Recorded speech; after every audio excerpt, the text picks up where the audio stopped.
Welcome everyone to This Week in Health and Wellness. Today we're talking about energy, and we're not talking about the BP oil crisis.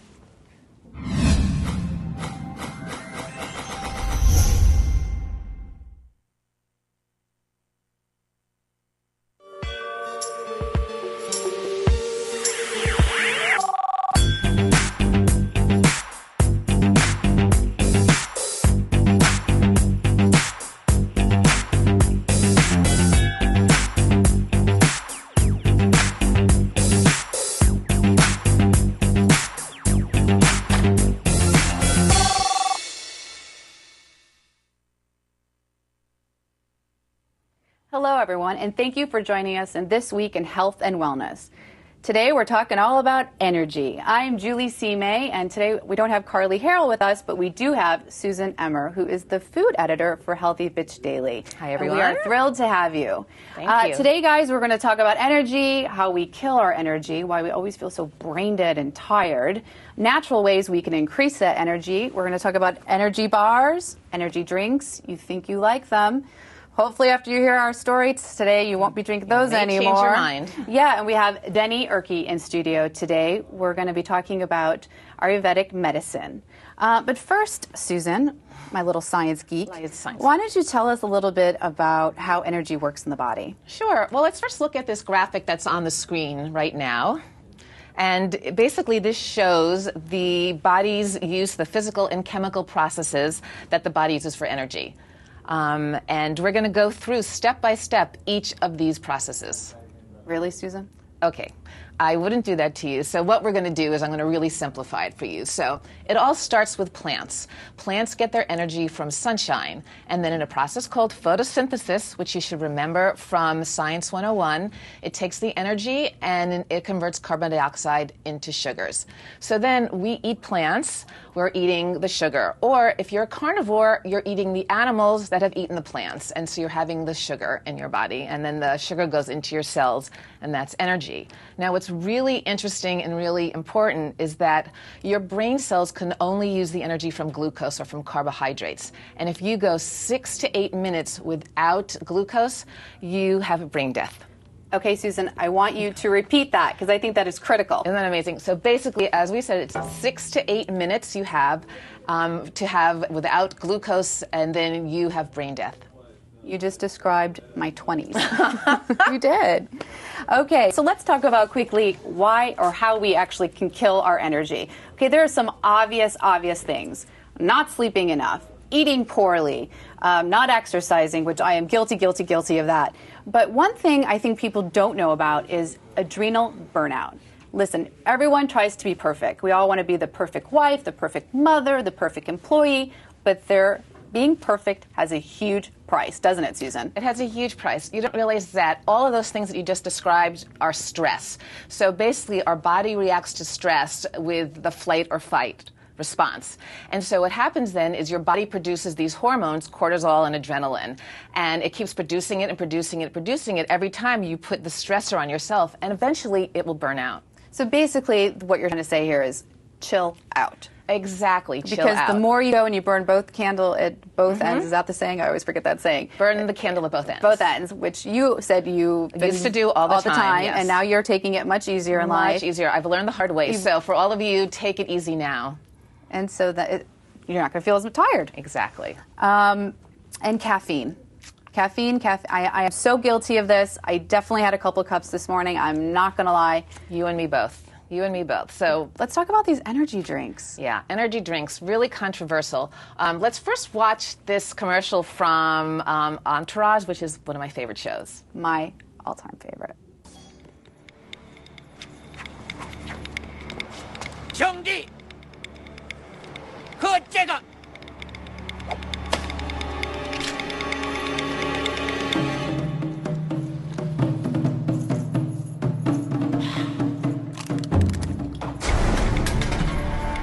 真为我说着，可惜你一个人来。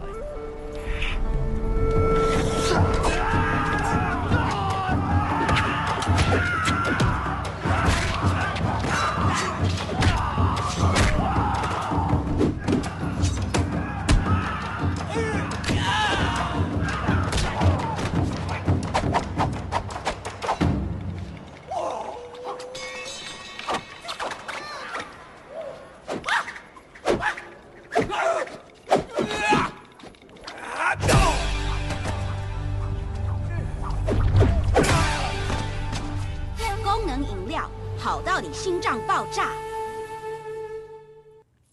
Good to your heart. Pops. Exactly. I think, like, are they That just sums it up. advertising heart attack? Heart attack. What's really interesting is that in Asia, that's where the energy drinks became popular first. And it was really because companies tried to keep their employees working all night by giving them energy drinks. Well, they work a 6-day work week. Exactly, exactly. So just so you know, the two ingredients that are in most of energy drinks are sugar and caffeine. So, for example, in this Red Bull here, we have 27 grams of sugar. There's sucrose, glucose, caffeine, a number of things I can't pronounce, and artificial flavors and colors. Oh, let me one up you here on my RakSa. We have sucralose. I can't pronounce half this crap. Calcium, magnesium lactate. You know, I think general rule is if you can't pronounce it, do you really want this crap in your body? Exactly. But you have to, you know, if you want to be a rock star, I guess you have to, I want to be a rock star, but There's many ways to be a rock star, right, Susan? many ways to be a rock star. But why don't we first watch a commercial for the new kid on the block, which is the 5-hour energy drink, which Julie has right here. And she's actually done a little science experiment and tasted it before the show, so we'll see how she does with her energy. You know what 2:30 in the afternoon feels like, right? Sleepy? Groggy? Dying for a nap? What do? Run for the coffee? Grab a soda? But how long does that last before you're back for more? Try this instead. Take one 5-hour energy, then see what the rest of your day feels like. Sure won't feel like 2:30 anymore. Or 3:30. Or 4:30. 5-hour energy. Hours of energy now, no 2:30 feeling later. It doesn't feel like 2:30. Does not feel like 2:30, especially with that. But do you know, look at, I think there's taurine in there. There's taurine in all of these. Exactly. Now, just so you know, there was a rumor that taurine comes from bull testicles. Well, this tasted like bull's testicles. Well, but the rumor is false, so no need to worry there. But the ingredients that you do have to worry about are, as we said before, caffeine is one of the #1 ingredients. And there are some positive benefits to caffeine. It alertness. I mean, I had a few cups before this segment, so it's alertness, it's mood, it's energy, it's memory. It also, in some studies, has shown that it helps with asthma and with Parkinson's disease and liver disease. But as you know, too much of anything is not good for you. So a cup of Joe is okay. One cup is okay. Just don't OD on Joe. Don't OD it. Jitterness, nervousness, you know, there's diarrhea, trouble sleeping, and, okay, I kid you not, breast shrinkage in females. So, I don't know, maybe I should avoid the caffeine. I'm not touching that one. Not touching that one. What's really interesting is that Red Bull, because of the amount of caffeine, has been banned in France and Norway and Denmark. Again, another reason to look to Europe for some guidance. Exactly. Every week we find out something new. They're doing better than us. They're always ahead of us. So, and the second ingredient we talked about is sugar. And as we discussed earlier, you do need sugar for energy. It's quick, it works in a minute. But too much sugar, as we know, is bad. For example, you feel like you need energy, you drink one of these, your sugar level spikes, but then what happens in a little bit, it crashes and it goes below the level that you were in the first place. So you're negative. You're negative energy, It's exactly. never good to be negative. Never good to be negative at all. Long-term effects are even worse. Too much sugar can bring you, give you diabetes and type 2 diabetes and obesity.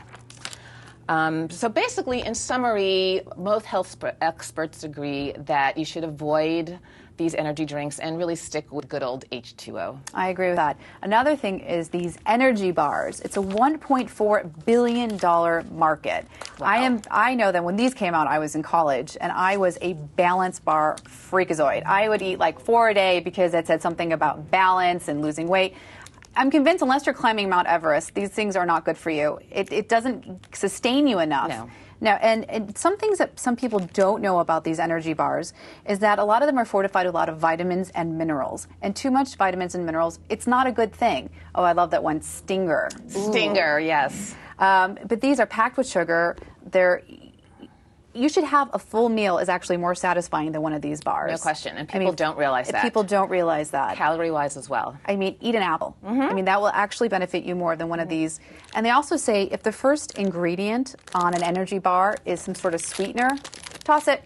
Toss it. You really want to have your bars to have less than 8 ingredients. It's too much over There's around processed. 50 ingredients on this one, I have to say. Really? Promix, yes. I don't even know. Well, double fudge brownie. You know, if it sounds too good to be true, it is too good. They are glorified candy bars.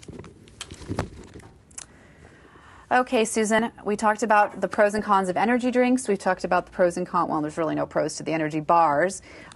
What can you suggest are some natural ways we can increase our energy? Well, as I talked about earlier, your eating habits really affect your energy levels. And so you really want to focus on nutrition. The first thing to do is look at nutrient-dense foods, which are foods that have a lot of nutrients and not a lot of calories. So let's see, you have seeds, fruits, whole grains, vegetable, beans, and nuts. Secondly, you want to look at foods that are high in antioxidants. Now, fruits and vegetables are naturally occurring, and they have thousands and thousands of antioxidants, and they're in the right mixture for the body, and it's much better than what you can get from supplements. And as you spoke about earlier, you can have too many supplements, so you really want to stick with fruits and vegetables. Third, I would focus on omega-3s. Fatty acids are great for you. Flaxseed oil, hemp seed oil. Dark leafy green vegetables are also great. And okay, girls, ditch the diet. Here's another reason why you should diet. Another reason to ditch the diet. And the reason is when you limit your calories, your metabolism slows down, your body decides to conserve energy, and therefore you always feel tired when you're dieting. And people do not realize that. And they always say to eat 5 smaller meals per day. Much better idea. It makes perfect sense. And also, do not skip breakfast. And I know a lot of you out there skip breakfast. Do not do that. It sets you up for the day. You want to have energy and you want to last till lunch. I suggest, oatmeal's a great way to start. And you actually burn more calories throughout the day when you eat breakfast. There's no question. And you really should eat, as you said, throughout the day, but you should try to do a mixture of fats, complex carbohydrates, and protein. So, for example, my favorite snack, Julie, is almond butter on rice cakes with an apple. Love it, and it really keeps me satisfied. Now that you kind of touched on food, let's talk quickly about sleep. Sleep is the most undervalued, underrated thing you can do to increase your energy. And the thing that we don't do is we don't plan for sleep. We go to bed. We have the TV on, we have our pets in our bed, and there's a lot of things that we can do, and they say plan for sleep. Plan for sleep. And in your bed, there should be 2 things going on. And the what 2 are those? S's, sleep and sex. In what order? That's up to you, honey. I met this fabulous woman who her skin was glowing, and she said to me, there's 2 things in life that will keep you young, sleep and sex. Now, to get a better night's sleep, they're saying that people only sleep, on average, adults, 5 to 6 hours a night. Wow. We really need closer to 7 to 8. And I need 9. I need the whole weekend. The whole weekend, well, yes. And what shows, though, but people think they can catch up over the weekend by sleeping longer, and that's not the case. No, and there's some great things you can do to sleep. First of all, the number one thing, I know you think it's fantastic to nap, kill the nap. If you're gonna do it, little power nap, 30 minutes. Listen, ladies, we're not cats. We're not meant to sleep all day. You need to sleep during the night.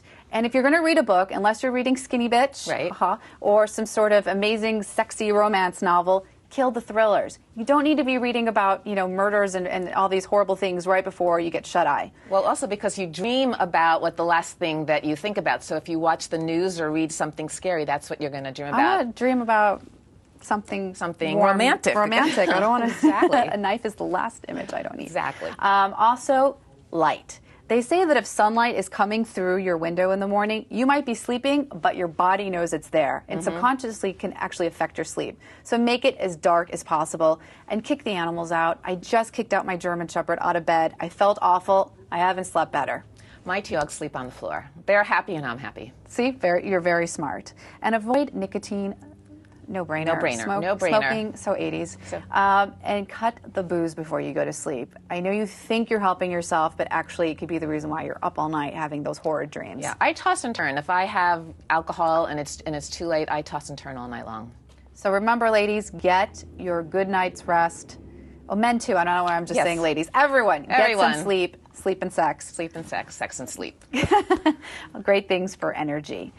Alrighty. Now we're going to go on to our main topic of the show, which I'm really excited to talk about, Ayurvedic medicine. Now, it's not new, folks. It's actually 5,000 years old. Wow, I don't think people realize that. No, it's 5,000 years old. And actually, what it means the knowledge of life.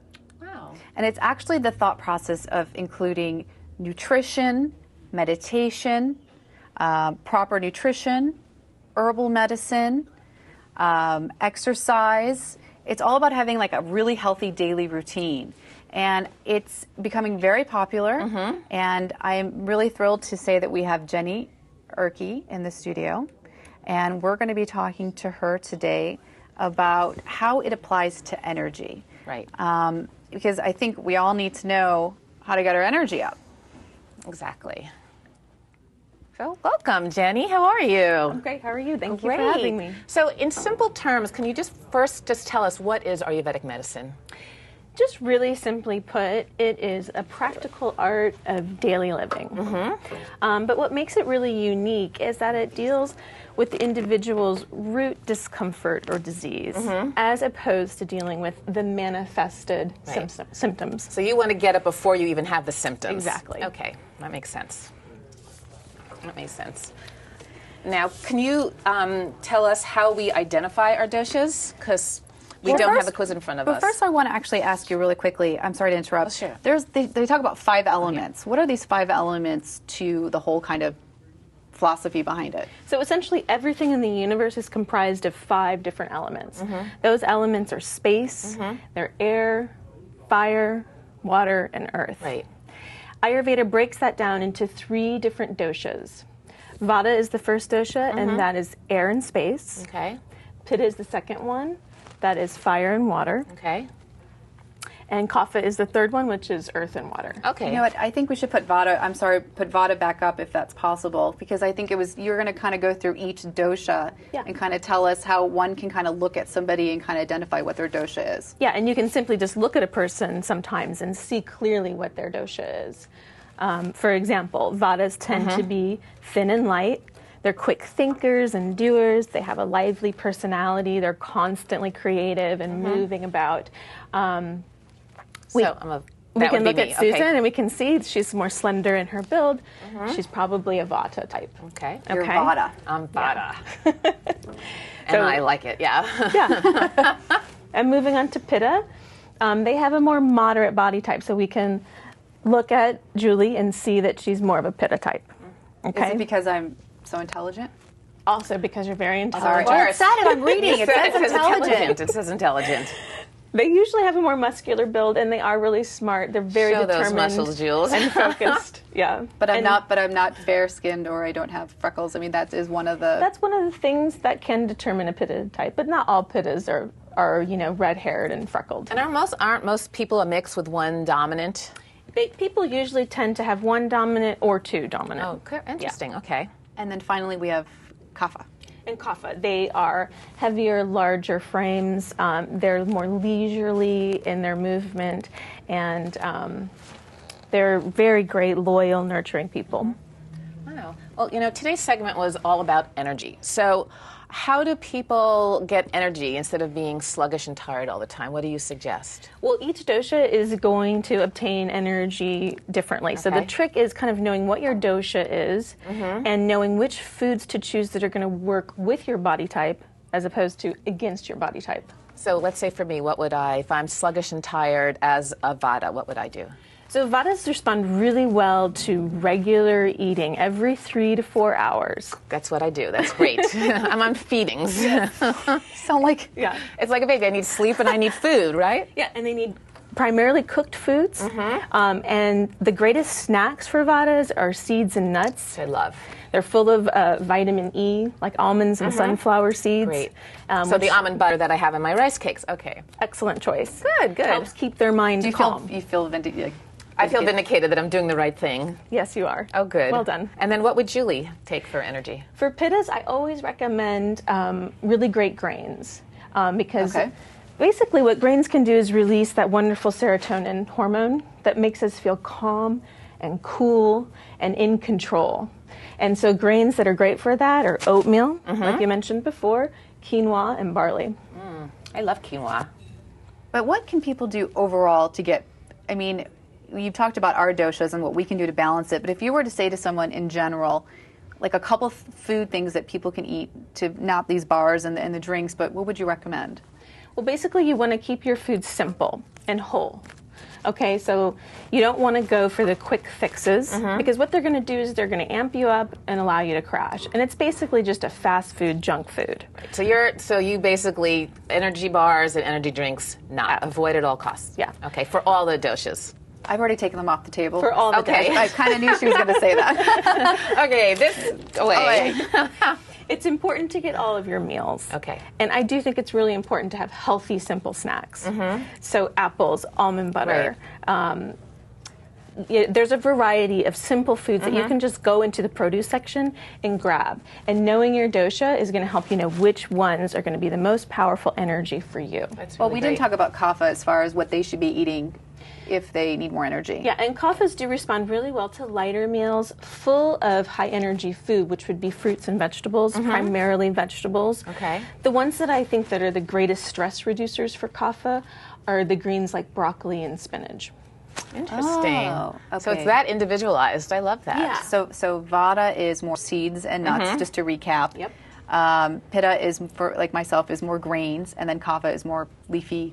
Leafy greens. Perfect. That's, So that's we all interesting. learned That's something very fascinating. simple and that can Very kind of simple. create balance. And you don't have to make any special type of foods or anything. These are things, as you said, that could be found in the store. So that's excellent. Oh, that's great. Okay, we went through each of the doshas. You said something not in a previous occasion when I've met you. You've said that the time of day you eat. And I know it does relate to energy, but this also relates to people who have anxiety or are trying to lose weight. What type of day I know you had talked about this before to me I thought it was fascinating. The best thing to do is to have the most amount of nutrients and the most amount of food in the middle of your day.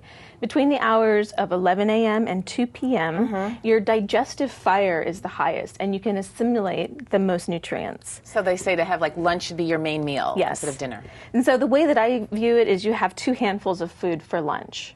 You have one for breakfast and one for dinner. And so your biggest meal is right there in the middle, and that's going to create the most energy for your day. And is it better for digestion too? Because I know sometimes if I eat late at night, which in the summer I tend to eat later, and I'm not sleeping as well because I guess I'm still digesting. Absolutely, You're not supposed to eat about 2 hours before you go to sleep is the big no-no, but it's better, like you're saying, to have something large midday and kind of taper off later in the evening. Usually if you are disciplined about eating breakfast, you have a mid-morning snack, you have your big lunch, you have an afternoon snack. By the time dinner's there, you don't even want a big meal. Right, something small. Yeah. That's great. Oh, that makes perfect sense. And it's not hard to do. You just have to think about it.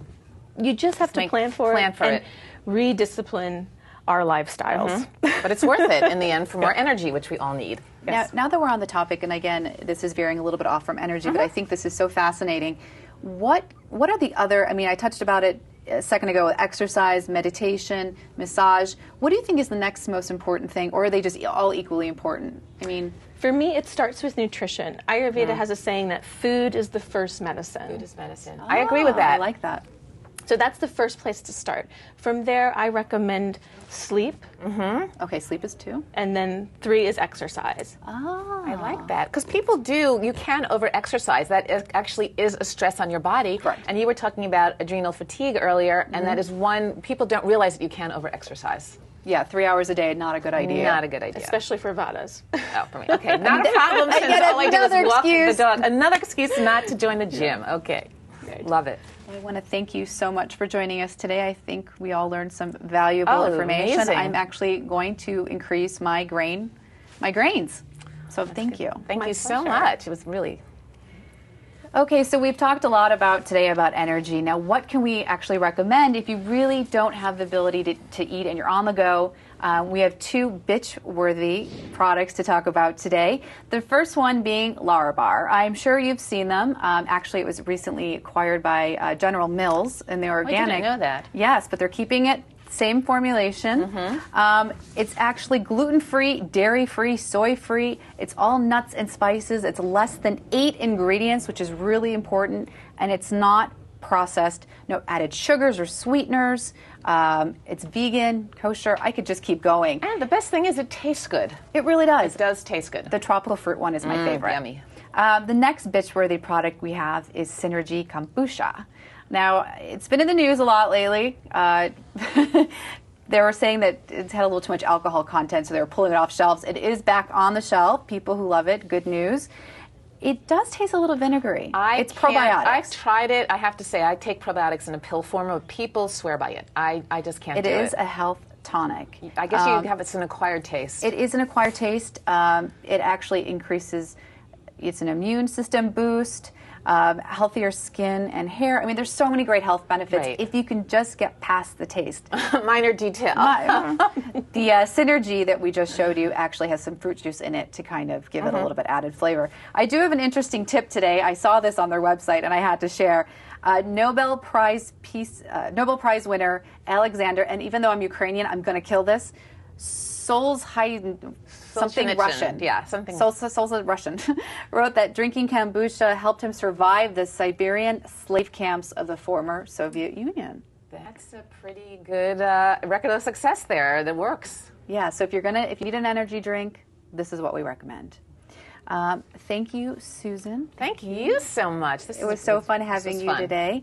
Please join us next week on This Week in Health and Wellness. Next week, we're going to be talking about eco-friendly furniture. Thank you, everyone. Bye.